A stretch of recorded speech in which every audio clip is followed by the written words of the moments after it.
নমস্কার বন্ধুরা, welcome back to সুষমাস world. আমার চ্যানেলে আপনাদের সবাইকে আরও একবার স্বাগতম।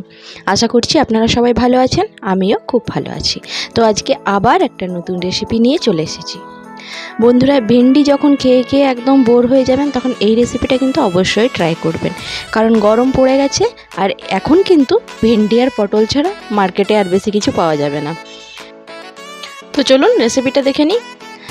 তো তার জন্য আমি এখানে ভেন্ডি নিয়ে নিয়েছি। যেহেতু পুরো রেসিপিটা ভেন্ডি দিয়ে করব, তাই শুধুমাত্র ভেন্ডিই নিয়েছি। আর ভেন্ডিগুলো মাঝখান থেকে কেটে নিয়েছি। দেখতে পেলেন কিভাবে কেটে নিয়েছি, এইভাবে আপনারাও কেটে নেবেন ভেন্ডিগুলোকে। এরপর ভেন্ডিগুলোর মধ্যে অল্প একটু পরিমাণে নুন আর হলুদ মাখিয়ে নেব। এটা কিন্তু মাখিয়ে বেশিক্ষণ রাখার প্রয়োজন নেই, মাখিয়ে সাথে সাথে হয়ে যাবে। তো এখানে কড়াইয়ে আমি তেল নিয়ে নিয়েছি। এবারে ভেন্ডিগুলোকে দিয়ে ভেজে নেব। খুব বেশি ভাজতে হবে এমন কিন্তু নয়, জাস্ট ভেন্ডির যে কাঁচা গন্ধটা থাকে সেটা চলে গেলেই হবে। তো আমি এখানে একটুখানি ভেন্ডিগুলোকে ভেজে নেব। আর যারা সম্পূর্ণ নিরামিষ খান, পেঁয়াজ রসুন খান না, তারাও কিন্তু এই রেসিপিটা বানিয়ে খেতে পারেন, কারণ এটা সম্পূর্ণ নিরামিষ রেসিপি আর ভীষণই টেস্টি হবে। রোজকার ভেন্ডি রান্নার থেকে একটু অন্যরকম স্বাদ, একটু স্বাদ বদল। তো এইভাবে আমি ঢাকা দিয়ে 2 মিনিট মতন ভেজে নিলাম ভেন্ডিটাকে। অবশ্যই কিন্তু গ্যাসের ফ্লেমটাকে লো রাখবেন।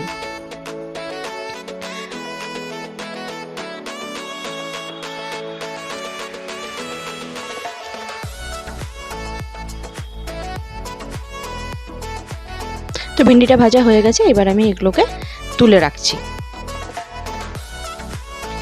ওই কড়াইয়ে আবার আমি কিছুটা পরিমাণ তেল দিয়ে দিলাম আর দিয়ে দিলাম গোটা জিরেটা একটু লাল করে ভেজে নেব। এরপর দিয়ে দেবো একটা গোটা মিডিয়াম সাইজের টমেটো কুচোনো। এখানে কিন্তু গোটা টমেটো কুচোনোই ব্যবহার করা ভালো। অবশ্য আপনারা টমেটো পিউরিটাও ব্যবহার করতে পারেন, সেটাও কিন্তু ভালো হবে। তো টমেটো যেন তাড়াতাড়ি গলে যায় তার জন্য দিয়ে দিলাম পরিমাণ মতো নুন, হলুদ। এবার দিয়ে দেবো ধনে জিরের গুঁড়ো। তো নুনটা একটু খেয়াল রেখে দিতে হবে, যেহেতু আগে আমি ভেন্ডিতে নুন দিয়েছি, সেই পরিমাণেই নুনটা দেব। খুব ভালো করে মিশিয়ে নেব। টমেটোটাকে খুন্তির সাহায্যে একটু ভেঙে নেওয়ার চেষ্টা করব। এবার এখানে দিয়ে দেব 2 চামচ দই, যেটাকে আমি আগের থেকে ফেটিয়ে রেখেছিলাম। দইটা দেওয়ার পর অল্প একটুখানি জল দিয়ে দেবো, দিয়ে খুব ভালো করে এটাকে মিশিয়ে নেব।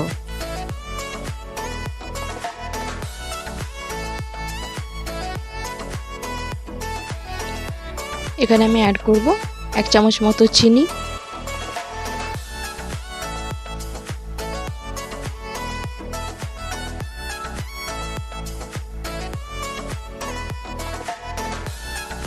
ঝালের জন্য একটা গোটা কাঁচা লঙ্কা দিয়ে দিলাম।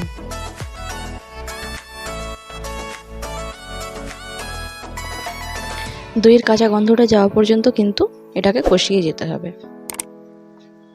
আর দিয়ে দিয়েছি অল্প একটু কাশ্মীরি লাল লঙ্কার গুঁড়ো।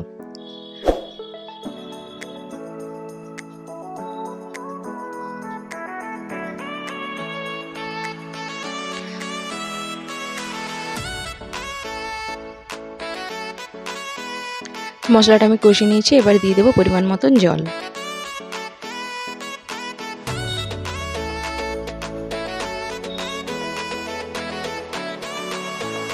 একটু ফুটতে শুরু করেছে। এরপরে আমি ভেজে তুলে রাখা ভেন্ডিগুলোকে এখানে অ্যাড করে দেব।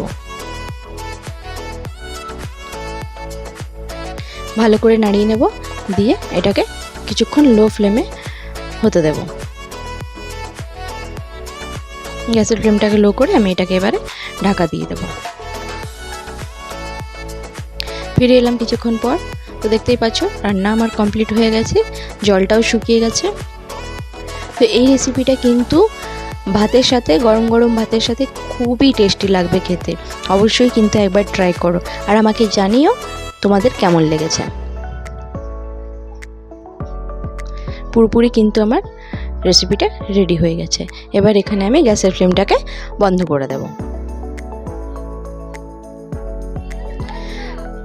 তো বন্ধুরা, আজকে আমার এই ভিডিওটা তোমাদের কেমন লাগলো অবশ্যই আমাকে কমেন্ট বক্সে জানিও। আর ভিডিওটি ভালো লাগলে ভিডিওটি একটা লাইক দিয়ে দিও। যারা চ্যানেলে প্রথমবার এসছো তারা অবশ্যই চ্যানেলটাকে সাবস্ক্রাইব করে দিও। তো বন্ধুরা, আজকের মতন এখানেই টাটা। সবাই ভালো থেকো। ফিরে আসবো আবার নতুন কোনো ভিডিও নিয়ে, নতুন কোনো রেসিপি নিয়ে। ততক্ষণের জন্য সবাইকে টাটা। সবাই ভালো থেকো।